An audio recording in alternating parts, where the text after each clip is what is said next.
Saudari dan saudara yang dikasihi Tuhan, pada waktu tanggal 5 kemarin dalam homili Paus mengutip dua kata dari Santa Teresa dari Calcutta.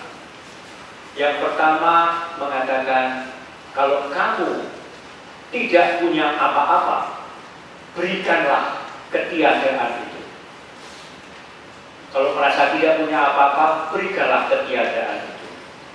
Lalu perkataan kedua, kalau kamu tidak bisa memanen, tetaplah menuai. Tetaplah menaburkan benih. Kalau kamu tidak bisa menuai, tetaplah menaburkan benih. Dari dua kata itu yang dikutip oleh Paus, maka lebih baik mencontek Paus daripada mencontek orang lain. Saya ingin masuk dalam apa yang menjadi bagian dari spiritualitas Santa Teresa dari Calcutta. Kalau kamu merasa tidak punya apa-apa, berikanlah ketiadaan itu. Jangan merasa sok sombong, saya punya sesuatu. Ibu Teresa dengan segala reputasinya yang luar biasa, bahkan mendapat hadiah Nobel, penghargaan ini dan penghargaan itu, bahkan tidak pernah kuliah teologi tapi mendapat 7 gelar doktor teologi. Tidak pernah kuliah juga, yang kuliah aja termehek-mehek, mendapatkan 7 gelar. Dan Ibu Teresa betapapun demikian diakui, diterima, naik kereta di seluruh India gratis, naik pesawat gratis di India karena mendapatkan fasilitas dari pemerintah India. Betapapun demikian dia mengatakan apa? I am nothing, I have nothing, I can do nothing. Saya bukan siapa-siapa, saya tidak punya apa-apa, dan saya tidak berbuat apa-apa. Tetap merasa saya itu bukan siapa-siapa. Sama seperti kisah orang yang bertemu dengan Paus Fransiskus, selalu mengatakan, Bapak Suci tolong doakan saya. Apa saja Bapak Suci? Kamu doakan saya ya. Betapapun Paus mengatakan doakan saya. Tidak, oh jelas itu sombong. Itu sombong gaya Yesus. Pausnya Yesus tapi rendah hati. Apa yang dikatakan? Saya bukan siapa-siapa kok. Melepas semuanya itu. Dan Ibu Teresa melepas semuanya itu, bahkan melepas apa yang menjadi rahmatnya. Ibu Teresa mendapat panggilan dari Tuhan, come be my light, jadilah cahaya dan terang bagiku. Tapi Ibu Teresa mendapatkan apa? Kegelapan. Gelap. Hidup rohaninya kosong dan kering bertahun-tahun. Bahkan dikatakan di akhir hidupnya dia tetap mengalami kekosongan dan kekeringan itu. Jadi Ibu Teresa tidak banyak mendapatkan penghiburan rohani kok, kosong dan kering. Maka suster-suster kalau merasa doanya kering kosong, tidak apa-apa, selevel dengan Ibu Teresa. Maka jalan itu, mengapa demikian? Karena Tuhan memberikan kepada Ibu Teresa apa? Kegelapan. Paus Benediktus lalu mengatakan Ibu Teresa adalah orang suci di abad media, abad di mana segala itu pengen viral. Maka hari-hari ini kita sering viral mendengar orang yang mohon maaf sok ahli Paus. Wah, ngomong sana Paus begini, Paus begitu, viral. Tetapi tidak Paus yang dibanggakan, tapi dirinya sendiri. Saya kemarin foto loh dengan saya begini, tapi dirinya sendiri yang utama, bukan Pausnya yang pokok. Maka Ibu Teresa dikatakan Paus Benediktus orang suci di abad media, karena dia diberi apa? Kegelapan. Di mana orang senang mencari sesuatu yang wow, kebiasaan, spektakuler, tontonan, tepuk tangan. Ibu Teresa dihadirkan kepada kita sebagai orang suci yang diberikan kegelapan, kekeringan, dan kekosongan. Maka dia adalah orang suci yang mengajarkan kepada kita supaya apa? Sadar bahwa kita itu bukan siapa-siapa. Di hadapan Allah kita itu bukan siapa-siapa. Di hadapan Allah kita itu adalah hamba. Bahkan Ibu Maria pun mengatakan, aku ini hamba Tuhan. Seorang yang dikatakan oleh Elizabeth yang terpuji di antara semua wanita, kalau boleh saya ingin mengubahnya, tidak terpuji di antara semua wanita, terpuji di antara semua manusia, Ibu Maria tetap mengatakan, aku ini hamba. Mengapa? Kita suka dan senang membayangkan diri saya hebat, saya seperti nyonya besar atau tuan besar yang dilayani. Tapi Ibu Maria melayani, memberikan diri. Suster Teresa meninggalkan biaranya, biara Loreto tidak ada fasilitas apa-apa, tidak punya uang saku, hanya dengan jubah sari hanya 2 pasang saja. Tinggal di rumah keluarga Gomez, mendapatkan tumpangan di keluarga itu, dan dia tidak tahu harus berbuat apa-apa. Dia balik keliling di kampung-kampung kumuh, tidak tahu berbuat apa-apa. Tuhan tidak memberi instruksi apa-apa. Maka Tuhan itu bukan manajer yang baik. Karena Tuhan memanggil, tidak memberi SOP, tidak memberi biaya, tidak memberi fasilitas. Hanya mengatakan, layanilah orang miskin. Terus bagaimana? Cari sendiri. Biayanya dari mana? Terserah. Lalu bagaimana? Cari sendiri. Maka dia banyak keliling di kampung kumuh itu. Dan dia tidak tahu berbuat apa. Muncul inspirasi ketika melihat ada anak-anak jalanan sedang main-main di pinggir jalan. Ibu Teresa, Suster Teresa bertanya, kamu nggak sekolah? Enggak. Kok nggak sekolah, kenapa? Nggak punya duit. Orang tua saya nggak bisa membiayai. Tapi kamu pengen belajar? Pengen. Mau saya ajari? Mau. Apa yang terjadi? Ibu Teresa memotong ranting, lalu menuliskan di tanah A, B, C. Coba seandainya Suster Teresa itu menjadi guru di Indonesia, pasti diawali dengan kata, ini budi. Mulai dari itu, karya yang besar, hadiah Nobel, penghargaan ini dan penghargaan itu, mulai dari mana? Sebatang ranting.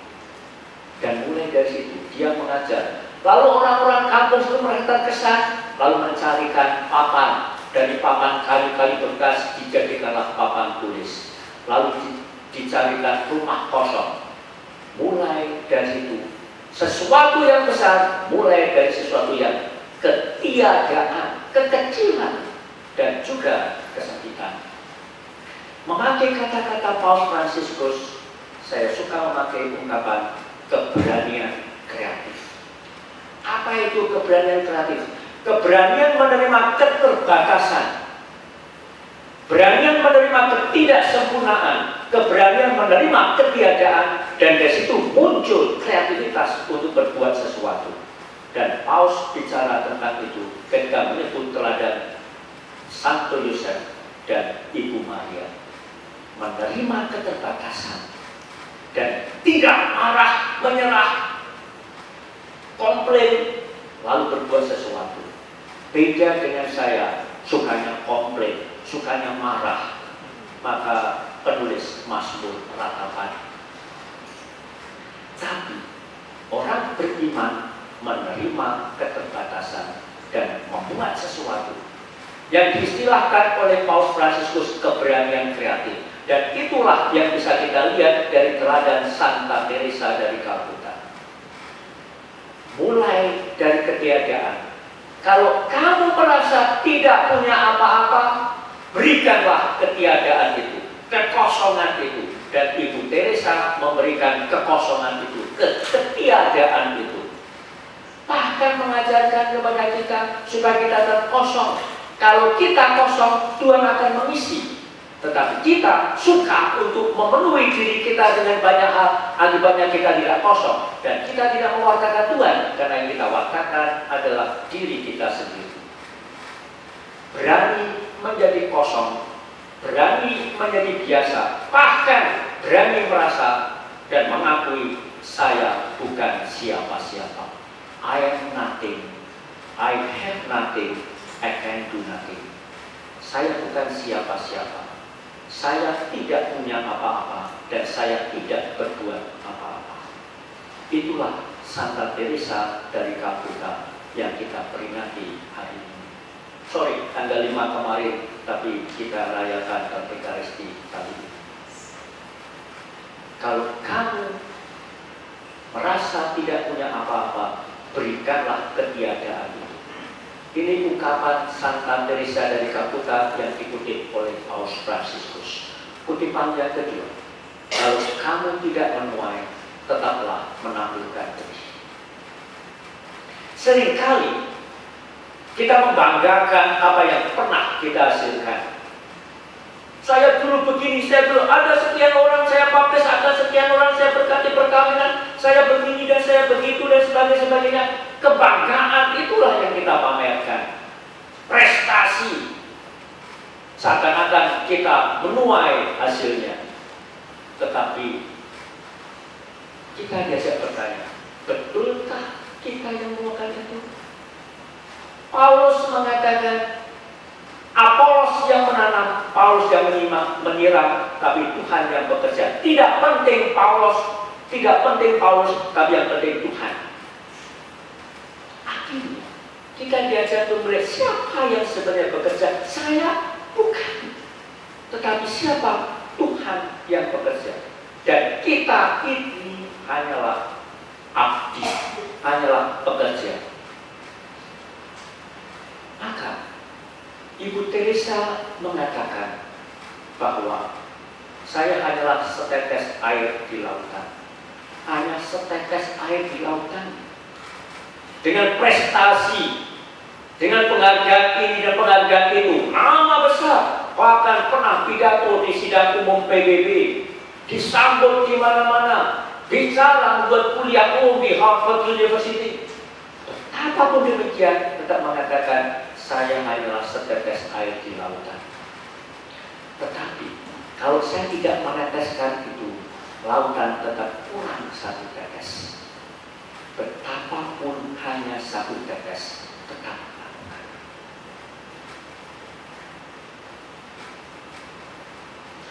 Kalau kita menyimak perjalanan Paus di Papua Nugini dan Timor Leste, apa yang bagi saya mengesan? Di Papua Nugini, Paus bertemu dengan anak-anak jalanan. Di Timor Leste di Gili bertemu dengan anak-anak difabel. Dan Paus mengatakan, kalian masa depan.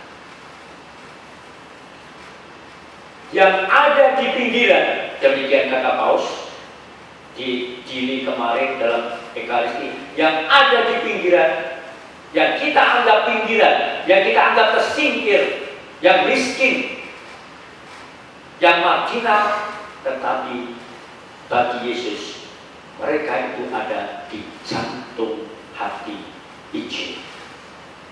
Kita suka menyingkirkan, tapi Tuhan memandang itu. Bukankah bacaan kitab suci yang kita dengarkan tadi, peringatan Santa Teresa menunjukkan itu? Apapun yang kamu lakukan untuk saudara-saudaraku yang paling hina, itu kamu lakukan untuk aku. Maka kita diajak bila demikian, kalau kamu tidak memanen, tidak menuai, tetaplah menabur benih. Akhirnya kita berbuat baik, bukan demi prestasi, bukan demi hasil, bukan demi pujian, tetapi demi apa? Demi kemuliaan Tuhan yang lebih besar. Karena Tuhanlah yang kita abdi. Maka Ibu Teresa diberi kegelapan. Dan dia berproses terus, bertanya terus, lewat dan dengan pembimbing rohani, dia berkorespondensi dan bimbingan, dan pembimbing rohaninya itu sangat nakal. Ibu Teresa mengatakan, Pater, mohon surat-surat saya dibakar. Tetapi pembimbing rohaninya tidak membakar surat-surat Ibu Teresa, karena pembimbing rohaninya mengatakan, ini surat-surat yang luar biasa. Dan oleh karena itu, disimpan dan kemudian menjadi proses, bagian dari proses itu beatifikasi dan kemudian kanonisasi. Dan bayangkan, berkas-berkas yang dibawa ke Vatikan dari Calcutta seberat kurang lebih 800 kilo. Surat-surat buku harian sebagai kesaksian-kesaksian, dan dibawa ke Roma. Dan di Roma ada orang-orang yang kerjaannya membaca kayak gitu. orang suci di tengah kegelapan. Maka dia mengatakan, kalau aku menjadi orang suci, aku mau menjadi orang suci bagi mereka yang berada dalam kegelapan, kekosongan dan kekeringan. Dan Ibu Teresa memilih itu karena Tuhan memberikan kepada dia kegelapan itu. Dipanggil menjadi cahaya, tapi Tuhan memberi kepada dia kegelapan. Dan dalam proses itu dia bertanya terus dan terus. Pembimbing rohaninya yang walaupun seorang Yesus, tapi memberi dia tentang Santo Yohanes Salib, seorang Katolik, tentang pengalaman malam gelap, pengalaman padang gurun. Dan dari situ dia menemukan mengapa Tuhan memberikan kepada Ibu Teresa kegelapan.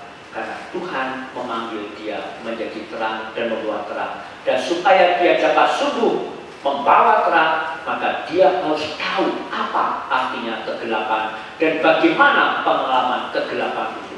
Supaya Ibu Teresa belajar yang diwartakan, yang disampaikan bukan dirinya, melainkan Yesus sendiri. Mengosongkan diri, bukan aku, tapi Tuhan. Maka Paulus mengatakan, supaya bukan aku lagi yang hidup, melainkan Kristus yang hidup dalam diriku. Dan untuk itu Paulus mengatakan, Tuhan memberikan kepadaku duri dalam dagingku, supaya aku sadar, aku tetap lemah, aku tetap rapuh, aku ini berdosa. Supaya kita tidak terjebak dalam kesombongan. Paus Fransiskus mengatakan kesombongan adalah akar dari luka, dosa, dan juga ke nilai-nilai yang menyesatkan kita. Akarnya kesombongan. Maka Ibu Teresa dihancurkan kesombongan itu supaya dia tahu bahwa dirinya, dia senantiasa memuliakan dan mencari Tuhan. Dan karena yang dicari Tuhan, maka Ibu Teresa mengutip Paus Fransiskus tidak berpikir tentang apakah saya memanen atau tidak, apakah saya menuai atau tidak, itu soal nanti. Tapi yang penting apa saya tetap menebarkan bersih. Hasilnya bagaimana? Hasil itu urusan Tuhan, bukan urusan saya. Memakai ungkapan Paus Fransiskus, proses lebih penting daripada hasil. Waktu lebih penting daripada uang. Dan kita diajak berproses itu. Tidak mengejar hasil, tapi mengejar apa? Proses di mana nama Tuhan dimuliakan. Tuhan sudah memberikan kepada kita Santa Teresa dari Calcutta. Dan Tuhan sudah mengirim kepada kita Paus Fransiskus. Tetapi kalau semuanya itu berlalu begitu saja, lewat begitu saja, tidak ada arti dan tidak ada maknanya, terus ngapain? Apakah teladan Santa Teresa, teladan orang-orang suci yang banyak sekali? Tidak lama lagi tahun depan sudah disahkan oleh Paus Fransiskus, Carlo Acutis akan menjadi santo 15 tahun. Dan ingat, bapak ibunya tidak pernah ke gereja. Terakhir kali orang tuanya ke gereja waktu pemberkatan perkawinan. Setelah itu orang tuanya tidak pernah ke gereja.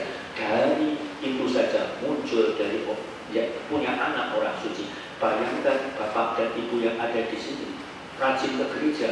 Kalau tidak ada anak yang jadi orang suci, nggak keterlaluan. Dari orang tua tertentu ada orang. Dan dia mengatakan ungkapan yang paling saya sukai dari Carlo Acutis adalah apa? Tuhan melahirkan kita original, sayang kita mati sebagai fotokopi. Karena kita suka meniru dan tidak asli dengan dirinya sendiri. Kalau melihat kunjungan Paus di Papua Nugini di Timor Leste, apa yang saya kagumi? Keaslian. Asli orangnya. Tidak memakai pernik-pernik aksesori yang mewah, wow. Tetapi keaslian itu. Dan kita diajak untuk menjadi asli. Dan Ibu Teresa supaya menjadi asli, Tuhan memberikan kepada dia kegelapan dan kekosongan, supaya dia mencari dan menemukan apa yang paling asli dalam hidup kita, tidak lain dan tidak bukan untuk memuji, memuliakan, dan mengabdi Allah. Itulah keaslian hidup kita, bukan diri sendiri. Maka kita bersyukur atas teladan Ibu Teresa, kita bersyukur atas kesaksian yang diberikan oleh Paus Fransiskus, kesederhanaan, sehingga Paus datang yang dibicarakan mobil dan jam tangan. Sekarang jam tangannya sudah mahal karena banyak orang beli, karena pengen niru-niru. Itu yang dilihat, karena kesaksiannya adalah belajar menjadi biasa, tidak takut menjadi apa adanya, menjadi sederhana. Dan bagi Ibu Teresa berani menjadi kosong. I am nothing, I have nothing, I can